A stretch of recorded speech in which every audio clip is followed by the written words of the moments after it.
Hi అండి, welcome to మాయా రుచులు. ఈరోజు రెసిపీ వచ్చేసి ఎంతో టేస్టీగా ఉండే చిన్న చేపల పులుసు అండి. ఇలా చేయండి, రుచి అదిరిపోతుంది.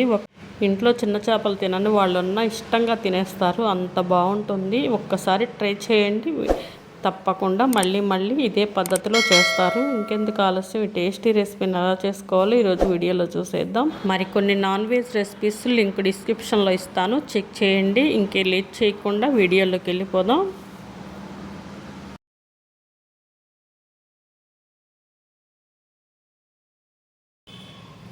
ముందుగా చేపల్ని ఇలా శుభ్రంగా కడగాలండి. ఉప్పు నిమ్మకాయ వేసుకొని శుభ్రంగా కడిగి ఇలా ఒక గిన్నెలో వేసుకోండి.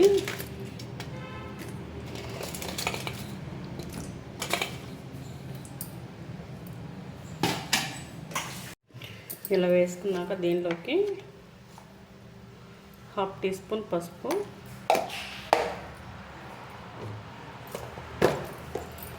1 టీ స్పూన్ చిల్లీ పౌడర్ అండి, ఇంకో teaspoon Kashmiri chilli powder అండి. ఇది వేస్తున్నాను, మంచి కలర్ వస్తుంది పులుసు అనేది. దీనిలోకి తగినంత ఉప్పు కూడా వేసుకొని మొత్తం మిక్స్ చేసుకోవాలి.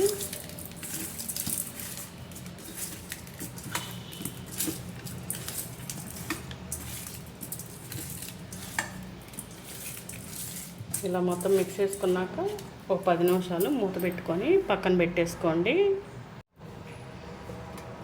ఇలా మూత పెట్టుకొని 10 నిమిషాలు పక్కన పెట్టేసుకోవాలి.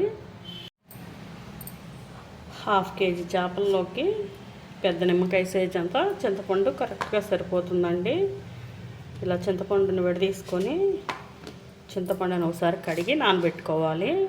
ఒకసారి కడిగి ఇలా వాటర్ పోసుకొని నానబెట్టుకోవాలండి. నానబెట్టుకొని చింతపండులో నుంచి రసం తీసుకోవాలి. ఇలాంటి చాపర్ ఒకటి తీసుకొని మిక్సీలో అయినా గ్రైండ్ చేసుకోవచ్చండి, కానీ ఇలా నేను చాపర్లో చాప్ చేసుకుంటున్నానండి. ఉల్లిపాయలు ఇలా వేసుకొని చక్కగా సన్నగా కట్ అయిపోతాయండి. మనం సన్నగా కట్ చేసుకోలేం కాబట్టి మరి అంత సన్నగా దీనిలో వేసుకుంటే బాగా సన్నగా కట్ అయిపోతాయి.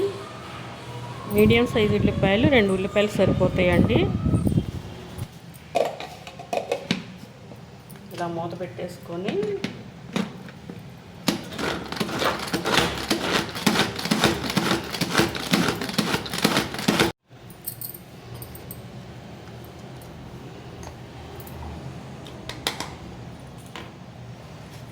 చూడండి, ఇలా సన్నగా కట్ అయిపోతాయి. పులుసులో కూడా గ్రేవీ బాగా వస్తుందండి. ఇలా కనుక కట్ చేసుకొని వేసుకుంటే.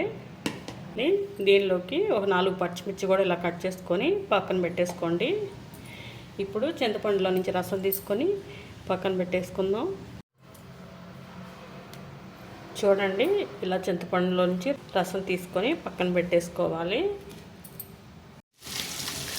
ముందుగా స్టవ్ మీద ఇలాంటి గిన్నె పెట్టుకొని దీనిలోకి 3 టేబుల్ స్పూన్ ఆయిల్ వేసుకోవాలి.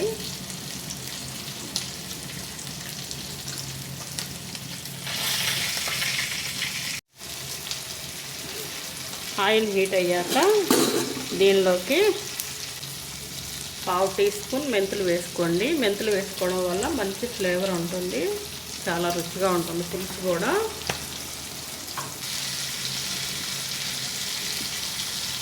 మెంతులు వేగాక దీనిలోకి మనం ముందుగా చాప్ చేసుకున్న ఉల్లిపాయలు వేసుకోవాలి.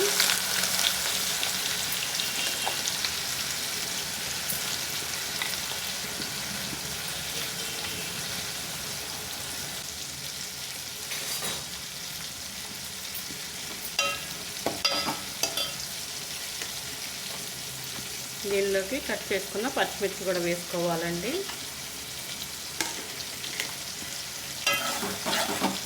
వేసుకొని ఉల్లిపాయలు ఫ్రై అయిన దాకా ఫ్రై చేసుకోవాలి.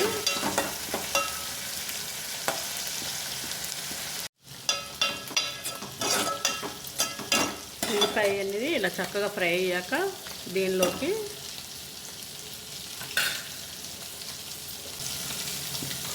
1.5 టేబుల్ స్పూన్ అల్లం వెల్లుల్లి పేస్ట్ వేసుకోవాలి.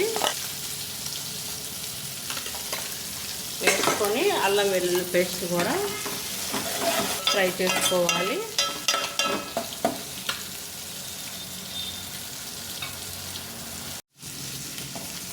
ఇలా గంటతో తిప్పుకుంటూ ఫ్రై చేసుకోవాలి. అల్లం వెల్లుల్లి పేస్ట్ కూడా బాగా ఫ్రై అయ్యాక దీనిలోకి ముందుగా కలిపి పెట్టుకున్న చేపల్ని వేసుకోవాలి. ఇలా చేపలను కూడా వేసుకొని ఇలా కిందకి పైకి మిక్స్ చేసుకోవాలండి. గంటితో మిక్స్ చేసుకోకూడదు. గంటితో మిక్స్ చేసుకున్నారంటే నలిగిపోతాయండి చేపలు.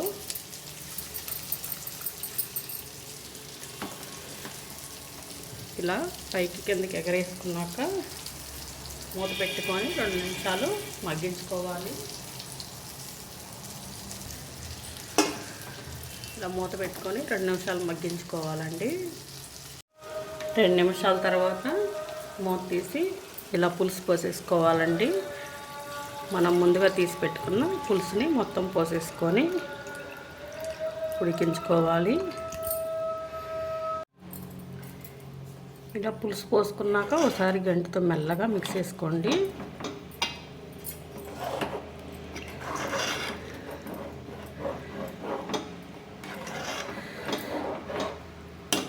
ఇలా మిక్స్ చేసుకొని దీనిలోకి రుచికి తగినంత ఉప్పు వేసుకొని ఉడికించుకోవాలి. మూత పెట్టుకొని ఉడికించుకోవాలండి.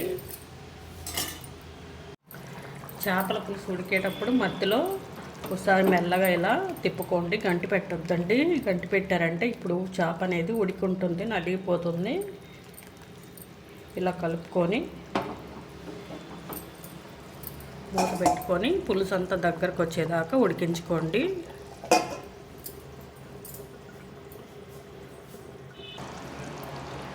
చూడండి, చేపల పులుసు అనేది ఇలా దగ్గరికి ఎగిరిపోతే చాలా బాగుంటుంది. చల్లారితే పులుసు అనేది ఇంకొంచెం చిక్కబడుతుంది. ఇలా ఉన్నప్పుడే స్టవ్ ఆపేసుకొని దీనిలోకి కొత్తిమీర వేసుకొని సర్వ్ చేసుకుంటే ఎంతో టేస్టీగా ఉండే చిన్న చేపల పులుసు రెడీ అయిపోయినట్లేనండి.